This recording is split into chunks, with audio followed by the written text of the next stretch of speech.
Fala pessoal, tudo bem? Meu nome é Gabriel Bonome e estou aqui hoje para iniciar essa série maravilhosa do meu canal que vai se chamar Israel Verdades Expostas.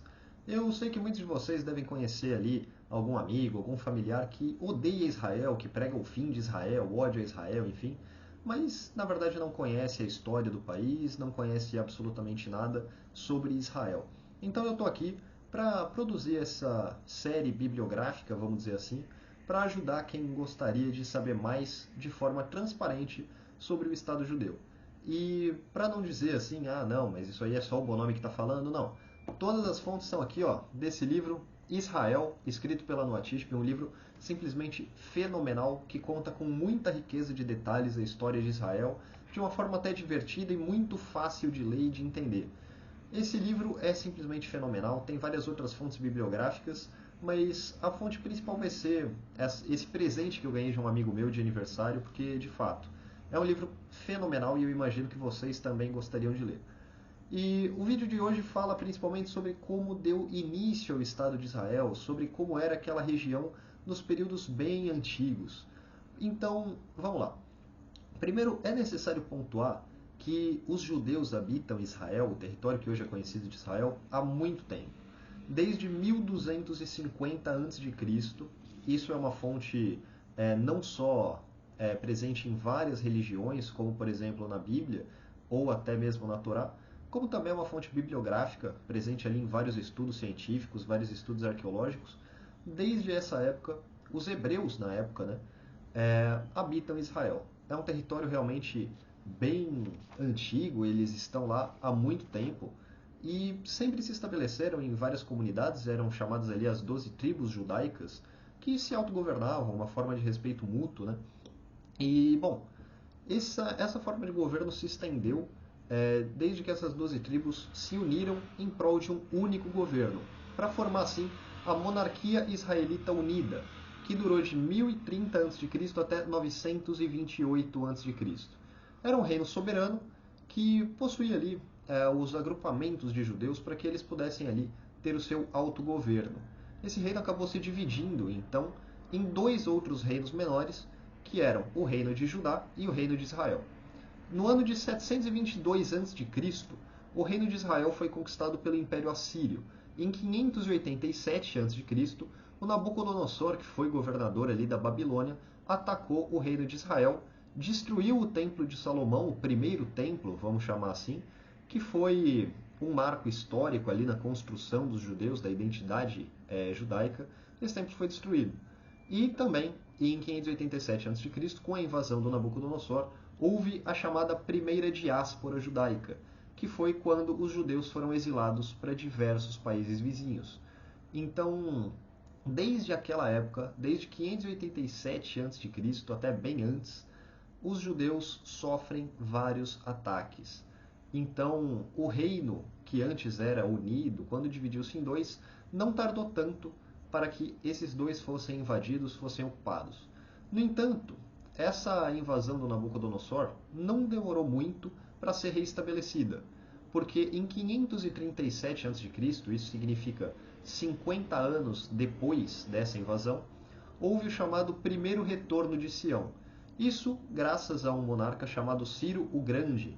Era um monarca de origem persa e ele estabeleceu, por meio do primeiro decreto de Ciro, que as nações exiladas deveriam voltar para aquele território, ou seja, os povos que foram expulsos poderiam retornar. E foi isso que aconteceu. Houve então o retorno dos judeus ao reino de Israel e também a construção do segundo templo em Jerusalém.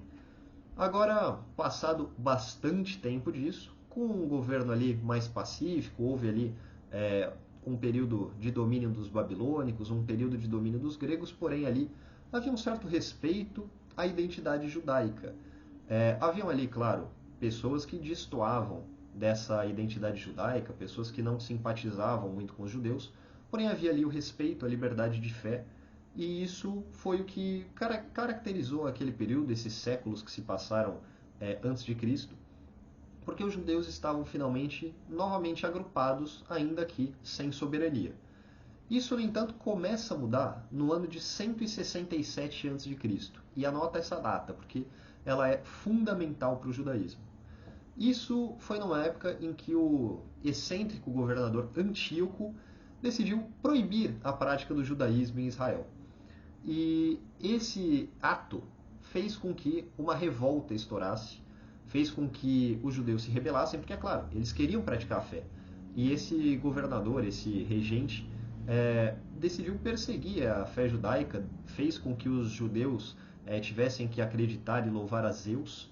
Então, isso estourou na revolta dos Macabeus, uma revolta que foi bem sucedida, conseguiram derrotar o Antíoco e, inclusive, ganhou um feriado judaico, o Hanukkah, a chamada Festa das Luzes, que comemora principalmente a vitória dos Macabeus, ou seja, dos hebreus, para cima dos gregos.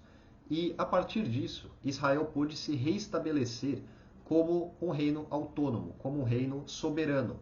Isso se dá principalmente na época de 167 a.C. até 37 a.C., quando houve a dinastia judaica dos Asmoneus. Eles governaram Israel por ali e conseguiram fazer principalmente o retorno da soberania, o retorno da identidade judaica. O Estado judaico foi reestabelecido e foi reconhecido como uma força soberana. É um período da história que durou relativamente pouco se comparado aos outros impérios, principalmente porque houve uma invasão romana e a presença romana acabou incomodando os judeus por ali, tanto que no ano de 67 depois de Cristo agora, eles começaram a se rebelar contra os romanos que estavam por lá. Só que essa revolta não foi tão bem sucedida quanto a revolta dos Macabeus, não foi tão bem sucedida quanto as outras. Os romanos usaram de muita força, então no ano de 70 depois de Cristo houve a segunda diáspora. Foi quando os romanos expulsaram os judeus da terra de Israel, quando os romanos mataram, chacinaram os judeus e se apropriaram daquela região. São poucos os judeus que ficaram lá, mas é importante dizer, nem todos eles foram expulsos. Na verdade, os judeus ficaram naquela região, embora em uma quantidade bem menor. A maioria foi morta ou saiu ali um êxodo para outros países, né, perto da região, principalmente muitos foram para a Europa. Essa foi uma diáspora que infelizmente durou bastante tempo, porque desde 70 depois de Cristo até os anos 1800, os judeus ficaram longe da terra que eles historicamente habitavam desde 1250 a.C. Esse paradigma muda nos anos 1800 por conta de uma ideologia que eu vou explicar no próximo vídeo, mas imagino que vocês já saibam qual é. Então é isso, muito obrigado por assistirem esse primeiro vídeo, espero que vocês tenham gostado. Se vocês gostaram, por favor, deixem aí um joinha, comentem, deem dicas até, conselhos para os próximos vídeos, se inscrevam no canal. Eu imagino que vocês vão gostar bastante dessa fonte bibliográfica que está por vir. Muito obrigado!